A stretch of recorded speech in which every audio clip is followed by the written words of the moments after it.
Hey there YouTube. It's been a while since I uploaded a video, but I just wanted to share with you guys something that I've been up to for a while now, and I thought that some of you might find it interesting. This will be my second year starting seeds indoors, and I'm doing something a little bit different this year, so here we go.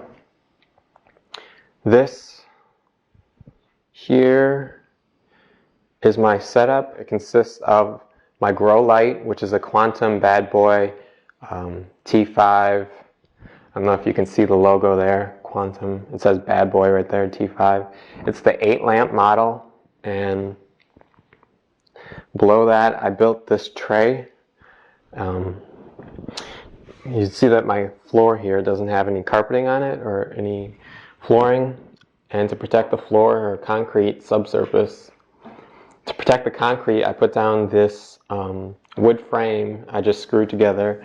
You can see on the corner there. I kind of messed up the miter. You can just screw them directly in. You don't have to miter them, but I tried mitering it. And you can see a screw there just holding the corners together. And it's just regular wood, whatever is cheaper. This happens to be pressure treated, but it doesn't have to be because it's indoors and it's not even getting wet. But I lined it with a plastic tarp. This is just a 2mm tarp, and it's 2 layers thick because it was large enough I could cover the entire area twice. And that's just basically so I don't get dirt and water sitting on my concrete floor. Because when you water your plants or seedlings, you know, it tends to seep through the pot or container you have them growing in. So this here are the trays I used last year. They're 5 by 10s. And I have like 5 of them, but these are great for starting larger seeds in, and also for pricking.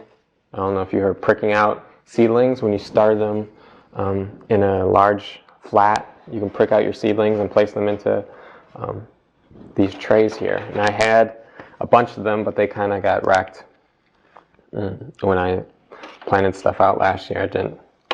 They'll last at least 2 seasons. I just got these from a local grow shop. But yeah, this is what I have growing under it right now. Basically all I have is a couple of coleus I took cuttings of before fall. And there's 2 kinds here.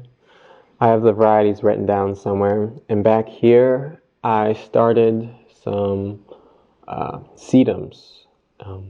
If you can see these ones back here, I actually started first, and at first I didn't have the tall sedums here under the lights, so they grew a little bit lanky. And when I started this light up a couple of days ago, I took tip cuttings of all the lanky parts and put them into this larger tray or flat here, half a flat, and just stuck them in some dirt, and they should take off. I think they already have started to put on some new growth, and they'll just root out and fill in those trays. Looks like I could actually water them. But anyway, so yeah, there's some coleus and sedums that I started on their lights. It's a bit early still, but kind of got a little impatient. And over here, this whole thing is sitting in a wood tray I made, and in the bottom of it is actually a root pruning container rolled out flat and actually placed in the inside of this wood box I made to fit it, and that will hopefully and this tray here I'll actually use to start all my smaller seeds in. Instead of putting them directly into plugs like this, I'll start them in this tray with dirt, just like this side. And I'll do a bunch of them, and then I'll prick out the seedlings once they've leafed out into these trays as they germinate, because each seed tends to germinate at a different rate. And I don't know, I just find it easier that way, and you get each plug filled with a plant, and you don't have to worry about seeds not germinating or having empty spots in your plug tray, which waste water, and I don't know if you're feeding them at all, it wastes nutrients. So I don't know, I think it works out better that way, especially if you're doing a lot and you want full plug trays. So under here, I have about five. Under here, I only have about 5 things started right now. Like I said, it's a bit early to start things under lights. It's January, which for this zone 5, is actually pretty early, since considering you can only put stuff out outside come late April or May. Actually might be considered the last frost in this region, even though as a gardener you tend to push the envelope a bit. But I started this 5 days ago. You can see back there, a lot of these seeds are just testing the viability of seed I collected earlier in the summer, late summer and early fall. I collected a bunch of seed, and I like trading it. I don't know if any of you guys have ever done that before. Trading seed is a great way to get a garden established on the cheap. So yeah, I only have like 5 things started here. If you can see that tag, there's tags along here. And then just seeing what germinates and going from there. Eventually I have this whole thing filled out with dirt and seeds and labels and everything. I already have my dirt sitting over there. And I like it because it's a great low nutrient seed starting mix, high in peat, but it also has a lot of vermiculite and perlite in it, which makes a really great seed starting medium. Yeah, so that's what I have under the lights right now. If I can give you a shot of the lights itself, I don't know if you can see that. Let me show you the corners here. So it's an 8 lamp grow light. Now, so you can see that there are actually two bulbs for each reflector, and I think that's unique to the Quantum brand grow lights, and I just think it adds a little bit of extra reflecting power back onto your plants. And that, combined with the particular workhorse ballast that comes with the lights, works the lights. It's supposed to basically just give you extra lumen output and efficiency for these T5 lights, which is supposed to be proprietary to the Quantum grow light. Anyway, it's 8 lamps. You can toggle between 4 and 8 on at a time with this switch over here. Right now I have it on half the lumens because right now I have it on about half the lumens because I really haven't started anything on there right now. It's basically just coleus, which is really low light requirements, and then the seedlings really haven't even germinated yet, so I don't have to worry about it. And that's why I also have it on a 8-hour light cycle, so it doesn't really matter. But yeah, let me show you the setup that I have here. It's kind of unique. You see, you probably thought it was a little weird that the grow lights over there, yeah, you have this huge area that I'm going to be using to grow my lights in, and that's actually because I built the light under and attached it to this light rail system. Now this thing, a light rail usually retails for around like $275, $250. And what I actually did is made my own. I don't know if you can see here. Get a closer look for you guys.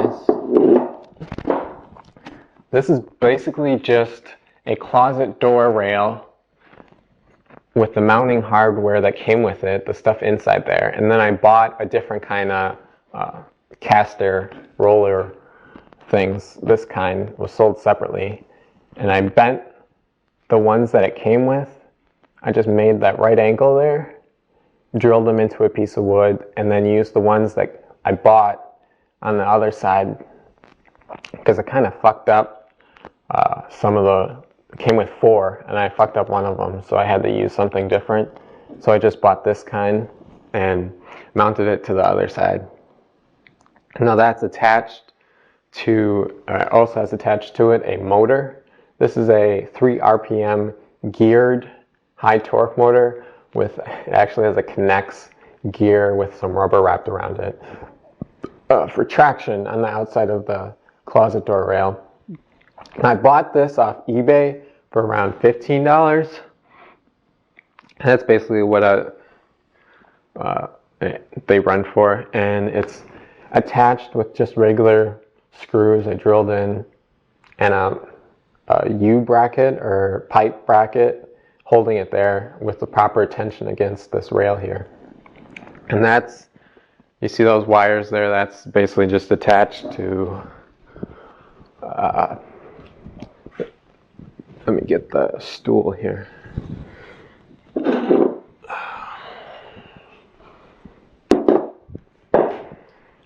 Now that's attached to, the motor is attached to the switch, which is now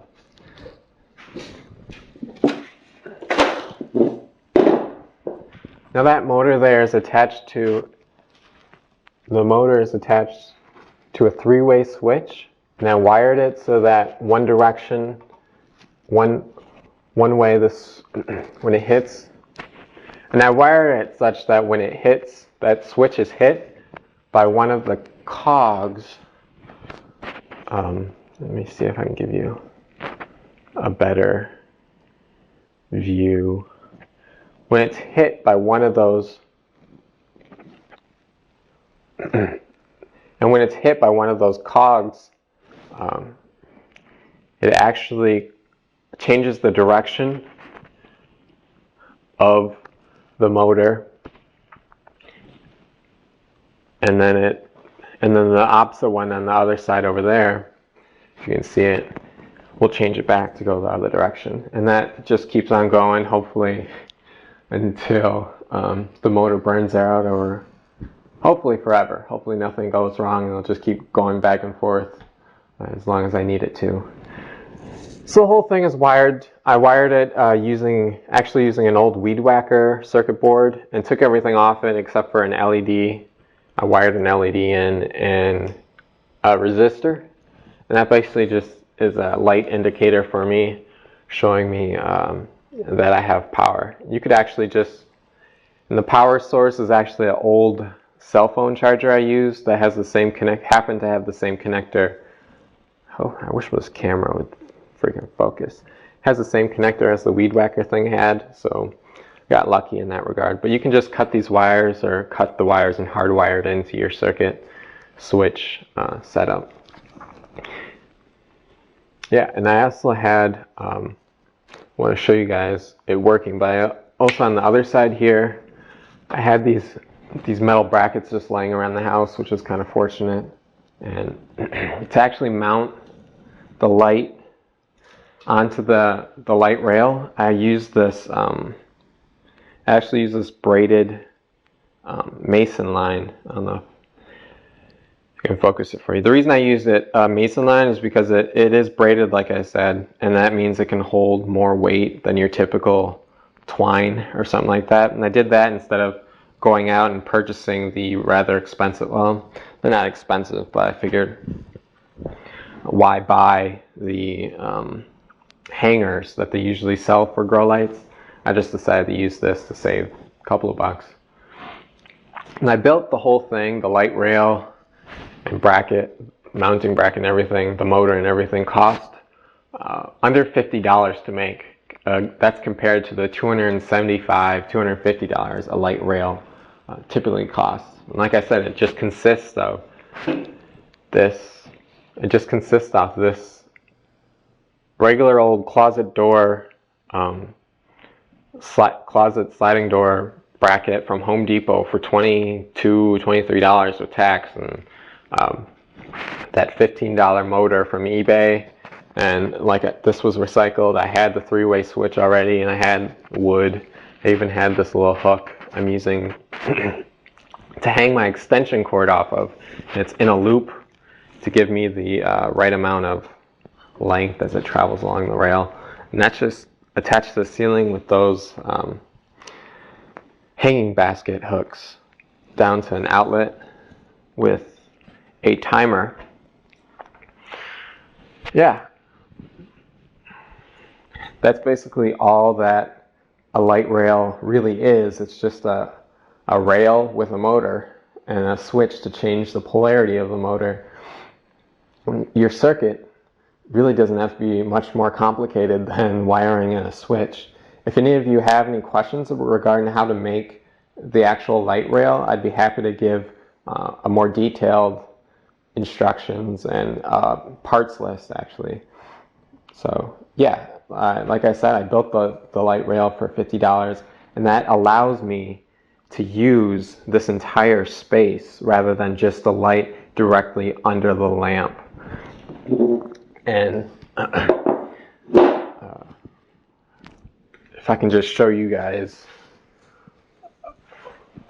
what it looks like plugged in. See if you can see that. Let me just move these couple of things here. What this is here is actually just landscaping fabric. I'm using it as a light break. I just cut it and use these magnets here to just add a little bit of a light break so the entire basement here isn't filled with blue grow light lumens here. And then on the sides here, since there's no reflector on like the ends of the light, a lot of light tends to cast off the sides, which would normally be the outside where there aren't any plants, since I'm growing it in this wood tray here. And so I just basically use cardboard, use spray adhesive, and put some aluminum foil on, and I'm using that to reflect some of those lumens, which actually turns out to be quite a bit of light that would normally just be lost, and reflecting it back onto my growing area here and adding it to my plants. Let me just put this back here and show you guys the actual grow light working. I don't know if you can see.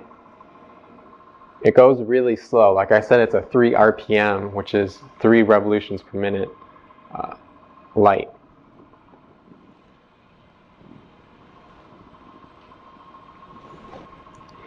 And it just goes on its way, and like I said, it allows me to use this entire area for starting my seeds in and developing or growing the plants on as they mature. Now over here is actually pretty interesting. This is actually a aeroponic cloning area, and it was really simple. All it is just a piece of wood on one side, and on the other side I used the other end of my grow box or growing area. And I ran the same plastic through the inside. And what aeroponic cloning is, it's basically just these misting nozzles attached to a pump. This is just my pond pump that while the pond is all frozen up for the winter, I brought the pump inside. And I'm going to be using it to start clones in. As I could probably even already take some cuttings of this coleus and start propagating that through cuttings. And what you do basically is I just use these, they're called OxyClone off of eBay. They're just neoprene foam inserts, and you put your cuttings inside of there. You push it through the hole, and this is normally set inside this box here. And just let the pump run for whatever your lights are on, basically, and that will stimulate root growth. You can also use this is hormidine, contains an isobutyric acid or idol 3 butyric acid. And that's just rooting hormone basically. And that use a little bit of that on your cuttings, and that will also just help your cuttings get established more. So yeah, I have just the plastic running in the inside. You put water in it, and you have these nozzles, which you can also buy off eBay for like a couple of cents each nozzle costs. And yeah, as you can see on the other side here, just PVC attached to the pump, and then I drilled these nozzles in along the length of the pipe, and that sprays the underside.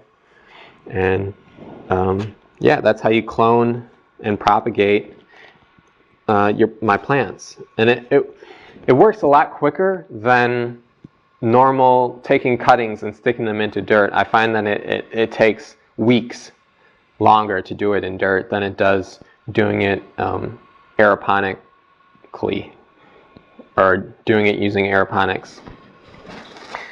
And I thought, and instead of drilling holes in some subsurface like wood or something like that, I just used the actual foam that the oxyclone inserts came in, cut it to divided. Each one came in two like this. It was one square, and I just cut it in half and used the actual foam with the circles already cut in and everything, and just used that and made sure my wood was tight against the dimension of the foam, and that way I didn't have to drill a bunch of holes using a hole drill.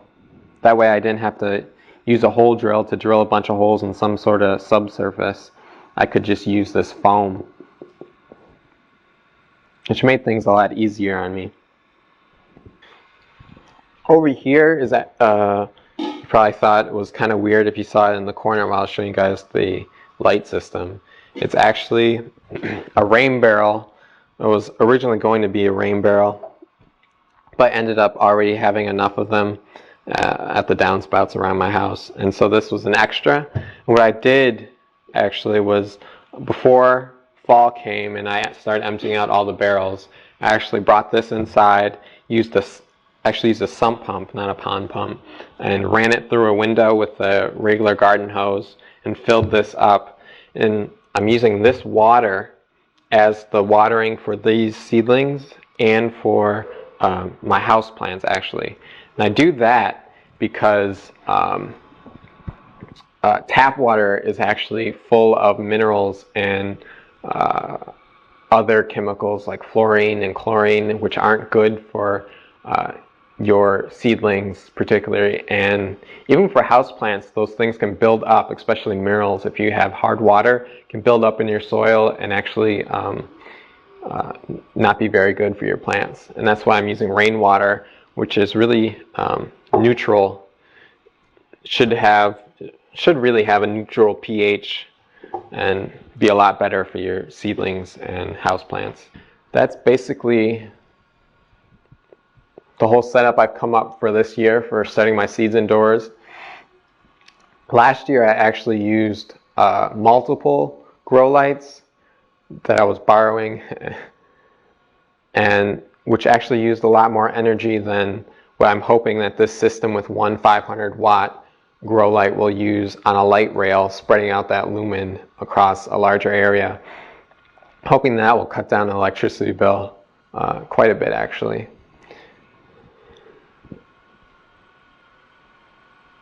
Yeah, if you guys are interested in, if there's anyone out there who wants to know more about any of the things that I showed you guys, is there anybody out there who wants to me explain more on the things that I tried to show you guys here about what I'm going to be using to grow my plants for the garden indoors this year? Just send a message, leave a comment. Please subscribe and like the video. I'd greatly appreciate it. So that's all I wanted to share with you guys. I hope you enjoyed the video, or I hope someone out there finds the video somewhat interesting or helpful to them. Yeah, have a great day. I'm out.